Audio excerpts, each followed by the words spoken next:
Death Race 2000. What a movie this is. Let's get into it. So Death Race 2000 is from 1975. It lasts 1 hour 20 minutes, which is nice. It stars David Carradine as Frankenstein. It stars Sylvester Stallone as Machine Gun Joe. And it is crazy. It's absolute madness. It's another Roger Corman movie. How do I know that name? He made that Fantastic Four movie we watched. Oh yeah, classic. So we open up. Hey, listen. Before I get started, right? Before I get started, have you ever seen the Hunger Games? Yeah, I've seen a couple of them. Right, well, I've seen the first one. Really? Yeah, I watched it the other night. Okay, right, what about it? Well, there's a lot in this movie that seems to also be in the Hunger Games. Really? Yeah. So the movie opens with an opening ceremony of a big annual race. It's the cross-country race. We see Machine Gun Joe in his car, and he opens fire on the crowd with a Tommy gun. Doesn't hit anyone. Maybe it's just a prop. Maybe. Yeah, I hope so. We see the star, Frankenstein. He has been the winner of the last 2 races. Yeah, this is going to be his 3rd year winning if he wins. That he's been kept in suspended animation, and when he comes out, he's like this big weirdo. He's in a leather gint suit, and he's like, you can see his face is all scarred and burned underneath the mask. He's treated like a legend. Everyone's saying, oh, Frankenstein, you're the best. You're our favourite. You have a new co-pilot this year. Yeah, because every driver has a co-pilot. And Frankenstein's new co-pilot is this lady called Annie. Yeah, they all have a co-pilot or a navigator. So we meet the rest of the drivers. We meet Calamity Jane. We meet Nero the hero. And we meet... Who else do we meet? Natilda the Hun. Yeah, she's a bit swastika happy. Yet, we won't show her car. We learn that Machine Gun Joe is basically the hot favourite. If anyone can beat Frankenstein, it's going to be Machine Gun Joe. Yeah, he's always been like just a little bit behind him, and he hates it. He does. We also find out that what we know as the USA has now become United Providences of America. Yeah, the whole world is in turmoil. It's like a, dystopian future, because apparently the world crashed in 1979, and this is something to keep the people happy. This big spectacle of the race they have every year. The race begins, and we find out it's not just a race. Oh no. What do you mean? This is the Hunger Games. It's quite similar with colourful commentators and judges and the opening ceremony. It's something to keep everyone in line and happy. Meanwhile, the president is living a life of luxury. Basically, he's always out of the country because he's just enjoying being a powerful, rich, free man who basically tells everyone what to do. Yeah, not a good guy, no. So when the race begins, we find out there'll be 12-hour pit stops. Yeah, and the pit stop is like overnight in a hotel. Very nice. It's a game of hit and run. Yeah, so you get points for knocking people down, and they say you'll get extra points. The highest scorers are anyone over 75 years old or toddlers. It's a bit sick. It's crazy. I don't know why you wouldn't just stay in your house on that day. Yeah, because there's loads of people on the roads just waiting to be hit. Yeah, there are. In fact, we see Frankenstein driving along in front of a hospital. He comes off the road so he can drive right in front of the building and take out a line of doctors. This movie is crazy from the start. Frankenstein and Joe are basically neck and neck for a lot of the first day. Yeah. We also see Nero the hero. And Nero the hero, he sees a family having a picnic. And he says, let's get them. And his navigator says, right, if they run away, just get the baby. So that's exactly what happens. The family start to run away. And they drop the baby. Nero the hero races towards it. Yeah, then we see the nun. And it's actually this big guy disguised as a lady. And the daddy is a pretend daddy. It's actually a don. So Nero the hero drives over it and then blows up. Nero the hero and his navigator are done. At this point we find out there's a resistance group who are against the president and who are against this way of life, and they're called the Wrench, and they're always trying to disrupt the death race. Get it? Wrench. Because cars, races, wrench. Get it? They get it. Get it? I get it, yeah. Now, people at home watching the race are invited to bet on the game. Yeah, and they hear one of the winners over the phone, and she's getting all these prizes because she said Frankenstein reaches the first pit stop first. And she's right. So she wins all these prizes. Yeah, it's like The Running Man. The who? The Run. I've never seen The Running Man. No? We'll watch The Running Man some point soon. Oh, okay. It's Arnold Schwarzenegger. What? Yep, you'll love it. Okay. Right. But it's just like The Running Man. Actually, the wrench, the resistance group trying to take down this form of entertainment, is also similar to The Running Man. Okay. Did The Running Man rip this off? Well, I'm not saying that. The Running Man was loosely based on a story by Stephen King. Ah, so Stephen King ripped this off. Well, I don't know.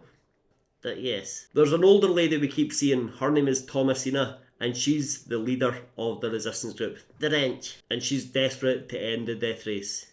Yes, she is. At the end of day one, Frankenstein gets to the pit stop first. He and his navigator, Annie, they go into this hotel room, and he takes off his mask and his outfit. Yeah, and he's not scared at all. It's all a big PR stunt. He's dashing. Dashing. And he and Annie get undressed and they dance and spend the night together. What? Yeah, this has come from nowhere. The next day we're back on the road and Frankenstein sees these people. Annie says, look, it's a chicken gang. And the chicken gang are these three guys. Yeah, it's like one young guy and two old guys. And they're standing there taunting the drivers in the middle of the road. They're like, haha, you'll never get me, you'll never get me. You will never get this, you will never get this, la la la la la. As the first car approaches, they open an manhole cover and dive down it. Well, two of them dive down this manhole, but they pull the cover over before the third guy can get down. Great friends. So the third guy is knocked into oblivion. Yeah, you see him going flying. He has been smacked. He is dead. And then the other two guys, they stick their heads up from the manhole to look at him and laugh. And they do laugh. They do. And then another car comes along and drives over them, squashes both their heads. No more chicken brothers. No more Los Tolos Hermanos. Okay. Joe and his navigator take a wrong turn. They think they're going to take a shortcut, but actually they find out they're hopelessly lost. They come across this fisherman. Yeah, he's just out there fishing, and he's got a handful of fish, and he sees Joe and his navigator and says, oh, hey, are you guys okay? Yeah, and then Joe says, where are we? We're lost. How do you get back on the freeway? And the guy says, oh, you can go that way, Mr. Frankenstein. So Joe chases him in his car and kills him. Frankenstein decides to let Annie drive for a while. Yeah, and they're driving along the road and see this young boy who's probably like 12 or 13, and he's walking along the road with a giant tyre, just walking, minding his own business. And Frankenstein says, right, take him out, hit him. That Annie squares and misses him at the last minute. And he says, and that's when Frankenstein knows she's not who she says she is. She's a plant. She is actually Thomasina's granddaughter, and she has been put there to take down the death race from the inside. Sneaky. Annie reveals she was supposed to take Frankenstein off the road. They were going to take him away and replace him with another guy in a similar outfit. Yeah, because who would know? He's a big tall thin guy in a gimp suit. It's not quite a gimp suit. It is. That night we see the second pit stop. All the drivers are sitting at the same table, having dinner, all making small talk, as if they're friends. It's weird, because they want to kill each other. Well, they all head to bed, because it's the final day tomorrow, the home stretch. Yeah, that Joe goes down to the garage to check on his car, and he finds Annie snooting down there. So he goes to attack her. But then Frankenstein comes in, and he and Joe have a big fist fight. It's pretty good. It's not quite Rocky to knob, but it's a decent wee fight. Frankenstein gets the better of him and leaves Joe lying with a cut lip and a bloody nose. Yeah, and Joe says, I'm gonna kill you. Under his breath, of course. The next day, the start line for the third and final day of racing. Joe scores instantly because he goes into reverse and takes out his own tit team. Yeah, so he scores like 100 points instantly and then heads back into the race. After this, we see Calamity Jane. She's taken out by a landmine. The Resistance have been planting landmines. Yeah, later on, Joe just narrowly avoids them. Now, Frankenstein has drugged Annie, so she's still in the passenger seat. Yeah, that she's unconscious. And then there's a full-out attack by the wrench. And this aeroplane chases them. And Frankenstein manages to get away. And then Tito jump out of the dishes and machine guns and start to shoot at Joe. And Joe manages to get away, just avoiding landmines. Yeah, pretty skillful driving. Lucky driving, maybe. Pretty soon, Frankenstein pulls off the road. Annie wakes up and Frankenstein confesses that he also wants to take out the president. He wants the death race to end. Yeah, pretty good twist. Yeah, and we've been told he's got like a mechanical hand which he can never take his glove off. But it turns out his hand is actually a grenade. Yeah, it's like fitted into his mechanical hand. And he wants to win this race so that he can meet the president and pull the tin on the grenade. Although he's already won twice. Yeah, that's right. So why didn't he take it out last year or the year before? I don't actually know. Oh well, doesn't matter. He doesn't get to do it anyway. He doesn't because Joe catches up with Frankenstein. They're neck and neck at the race. Joe tries to drive Frankenstein off the road. Annie takes Frankenstein's fake hand off, throws it into Joe's car, and it explodes. Yep, die Joe. Frankenstein wins! Yay! And he's about to meet the president. And it's a big press conference. There's loads of people there. And he's just about to shake hands with the president. And then he's shot. And he collapses. And they're like, oh my goodness, Frankenstein's been shot. Frankenstein's been shot. But then they take the mask off. It's Annie in Frankenstein's outfit. Yep. Exact same body type. The real Frankenstein is still in his car. He drives through the crowd and smashes into the podium where the president's standing. Takes out the president instantly. He's dead. Because of this, he is now the president. What? I don't know how it works, but he's now Mr. President. We cut to President Frankenstein and Annie on their wedding day. And reporters are sticking their microphones in his face saying, what's happening now, Mr. President? Are you still going to compete?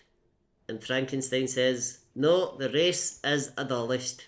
Also, I'm bringing back the right to vote. I'm going to restore world order. The race is over forever.